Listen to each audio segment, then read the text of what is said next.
Wala pong anumang sama ng panahon. Walang low pressure area, bagyo, at hindi rin nakakaapekto sa atin yung hanging habagat. Ang nakakaapekto po sa buong bansa sa kasalukuyan ay yung easterlies. Yung easterlies po, ito yung hangin na nanggagaling sa Pacific Ocean. Mainit po ito dahil malapit ito sa equatorial region. Nangyayari po yung easterlies dahil sa pag-ikot ng mundo sa sarili niyang axis. Ngayon po ang mangyayari, habang umiikot ito, yun po yung nagkukos ng day and night. Sumusunod naman yung atmosphere o yung mga kaulapan at yun yung consistent na nagbibigay ng hangin na galing sa east papunta sa kanluran. At may mga times sa taon na kung saan mahina yung epekto ng easterlies dahil mas dominant o mas nakakaapekto sa atin yung habagat or kaya naman ay yung amihan. Kapag habagat naman at easterlies yung nakakaapekto, yun naman yung pumipigil sa mga pag-ulan dito sa atin at tinatawag natin yun na monsoon break. At ano nga po ba yung epekto nitong easterlies sa ating bansa? Kapag easterlies po, maalinsangang panahon yung ine-expect natin dahil mainit yung hangin na associated sa easterlies, pero at the same time, nagdadala rin yan ng mga kaulapan. Kaya posible pa rin na magkaroon tayo ng mga kaulapan na nagdadala ng mga pagulan sa eastern part ng ating bansa. At times din, yung mga kaulapan na yan ay umaabot sa central and even sa western part ng ating bansa, katulad nung naranasan natin kanina. Yun po ay true form of thunderstorm. Kaya yung mga thunderstorm na yon, pag umabot po dito, halimbawa sa kanina, umabot yung kaulapan na well-developed dito sa Metro Manila, kaya nakaranas tayo ng mga pagulan. Kaninang 10:30 AM ay naglabas tayo ng thunderstorm advisory and around 11 pasado ay nakaranas na tayo ng mga pag-ulan. So in short, kahit po maaliwalas na panahon yung nakikita natin, partly cloudy to cloudy skies, ibig sabihin, maaaring maulap hanggang sa bahagyang maulap yung mararanasan natin, nandun pa rin yung tsansa ng mga thunderstorms. Yung thunderstorm naman, madalas sinasabi po natin ito na sa hapon nangyayari. Kasi yung phenomena po na nangyayari kapag daytime, during halimbawa pag sikat ng araw, naiinitan po yung ating mga kalupaan. Ngayon, ang mangyayari po dyan, magkakaroon ng evaporation. Dito sa meteorology, tinatawag natin yung updraft. Movement ng air na may kasamang moisture from surface papunta sa atmosphere. At yun po yung nagpo-form ng mga clouds. Ngayon, kapag naging well-developed yung clouds na yun, magmumove siya. At nakadepende kung saan siya magiging sapat para magpaulan, dun siya babagsak.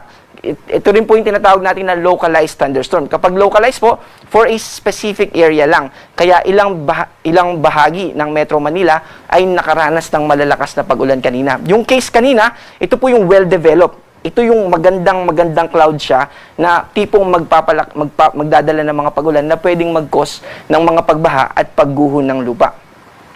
Patungkol naman dun sa nakikita natin ng mga kaulapan, sa labas ng Philippine Area of Responsibility, ito po yung mga kaulapan na yun, medyo scattered pa siya o kalat-kalat. Ibig sabihin, wala pa siyang defined na circulation at hindi pa siya ganap na LPA. Pero nakikita natin, base sa ating TC threat potential, ito pong pinakita natin, meron itong potential na maging isang low pressure area sa mga susunod na araw. Approximately, base po sa ating weather models, sa ating analysis, ay posible ito na mag-form by Thursday.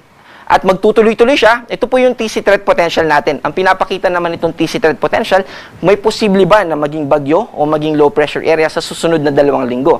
Ito po yung week 1 natin for September 29 to October 5. Ito yung nakikita natin kanina sa satellite na nandito pa. Kalat-kalat pa siya. Pero meron po itong potential, malaking potential na maging isang bagyo. Sa ating weather model, sa analysis natin, nakikita natin sa kasalukuyan na ang pinakamalakas na maaari nitong maabot ay tropical depression. Nasa pagitan nito ng low pressure area papunta sa tropical depression. Pero mag-antabay pa rin po tayo dahil pwede pang magbago. Hopefully ay hindi na ito mas lumakas pa na bagyo at manatili na lang siya na low pressure area. At dito naman sa ating week 2, magpapatuloy itong potential na nakikita natin na pwede natin kapag naging bagyo siya sa loob ng Philippine Area of Responsibility, tatawagin natin siyang Paulo. Magpapatuloy siya yung presensya niya hanggang sa October 6. And then, meron na naman tayong makikita na isang potential ulit na maaaring mamuo at maging low pressure area pero nananatiling maliit yung chance niya na mag-develop. Again, pwede pa po ito na magbago kaya manatili tayo na updated sa mga ilalabas pa na updates and issuance ng Pag-asa. Para sa ating forecast bukas, mananatili yung impluensya nitong easterlies. Kaya partly cloudy to cloudy skies pa rin throughout Luzon. Ibig sabihin nun, bahagyang maulap hanggang sa maulap na papawirin o kalangitan yung ating maaasahan. Andun pa rin yung masisikatan tayo ng araw at nandun pa rin yung mga tsansa ng mga localized thunderstorms katulad nung naranasan natin kanina. Ang agwat ng temperatura dito sa Metro Manila ay 25 to 33. Pero today, no, yung pinakamataas na temperatura lang natin ay umabot ng 29 to 30 degrees Celsius. Dito ay dahil dun sa kaulapan na nagpababa ng temperatura natin today dito sa Metro Manila, dun sa Science Garden Station natin. At dito, sa Baguio, 18 to 25 yung agwat ng temperatura. At sa Legazpi naman ay 25 to 32. Dito naman sa Palawan, ganun din sa buong Visayas at Mindanao. Yung Palawan po, part pa rin po ito ng Luzon, pero sinama na po natin dito sa pangalawang slide. At ganun pa rin yung mararanasan natin. Yung impluensya ng easterlies ay magpapatuloy pa rin hanggang dito sa Mindanao. At ang agwat ng temperatura dito sa Cebu ay 25 to 31. Sa Tacloban naman ay 25 to 32. Dito sa Puerto Princesa ay 25 to 31. At sa Davao naman ay 24 to 33. Wala tayong nakataas na gale warning, kaya malaya po tayo na makakapaglayag. Pero kapag maliit na sasakyang pandagat yung ating gagamitin, ay iba yung pag-iingat pa rin po yung ating isasuggest. Para sa ating 3-day weather outlook o yung inaasahan nating panahon sa susunod na 3 araw sa mga piling syudad sa ating bansa. Simula Wednesday yan hanggang Friday. Dito sa Metro Manila, sa Baguio at sa Legazpi, mananatili yung impluensya ng easterlies. Pero again, yung low pressure area na binanggit natin kanina ay maaari pa rin na maka-impluwensya, pero dito siya sa northeastern part ng Luzon.